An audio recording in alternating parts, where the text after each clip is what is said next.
Welcome to Global World Watch. Please subscribe and press the bell icon for more updates.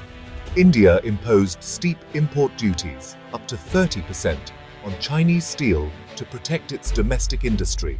The move aimed to counteract cheap imports and support local manufacturers who claimed they couldn't compete with Chinese prices. The government hoped tariffs would boost demand for Indian steel, secure jobs, and drive investment. But this protectionist policy ignored a key reality. India's infrastructure boom relied heavily on affordable, high-quality Chinese steel. Massive projects, highways, railways, smart cities needed vast, timely steel supplies. Chinese suppliers delivered both scale and speed, which Indian mills struggled to match. The new tariffs disrupted established supply chains overnight. The assumption that Indian producers could instantly fill the gap was overly optimistic. Building new steel capacity takes years, not months. Instead of a smooth transition, the policy created a bottleneck. The intended shield for the steel industry became a stumbling block for India's infrastructure ambitions. The hidden cost delays and shortages that threatened the pace of national development. The stage was set for a ripple effect across the economy.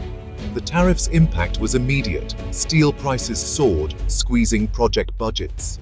Infrastructure projects stalled as managers faced higher costs and supply shortages. Indian mills couldn't ramp up production fast enough to meet demand. Delays became routine. Highways and railways missed deadlines, pushing economic benefits further out. The policy didn't account for specialized steel types, which India still had to import at higher prices. The blunt approach hurt critical projects, slowing growth and competitiveness. The dream of rapid infrastructure collided with the reality of a constrained market.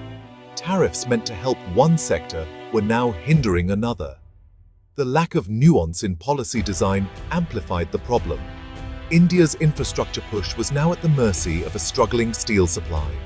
The cost of protectionism was measured in lost time and opportunity. The pain spread beyond big projects. Small and mid-sized construction firms were hit hardest. Many had fixed-price contracts based on old steel rates. The price spike wiped out profits and pushed some into debt. Work stalled, contracts were renegotiated, and some businesses closed. Job losses rippled through the sector, affecting millions of workers. Related industries, cement, tiles, transport, also suffered as construction slowed. The policy, meant to protect steel jobs, ended up costing far more in lost employment elsewhere. The interconnected economy magnified the fallout. Small businesses bore the brunt, undermining the foundation of India's growth.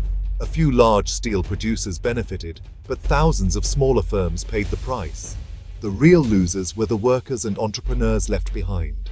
With Chinese steel blocked, companies scrambled for new suppliers: Japan, South Korea, Europe. These alternatives were pricier and slower to deliver, adding costs and delays. Years of efficient supply chains with China were upended overnight.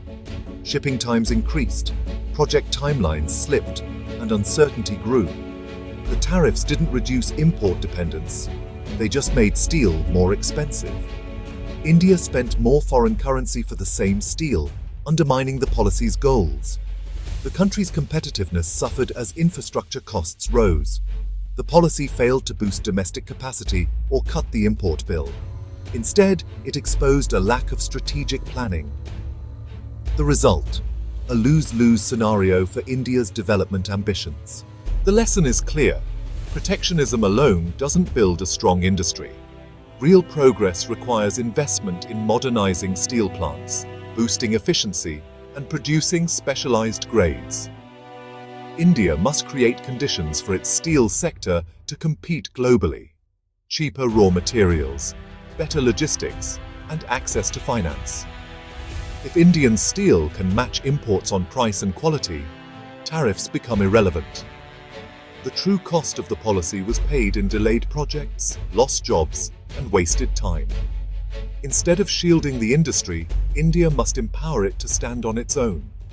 Only then can the nation realize its infrastructure dreams and economic potential.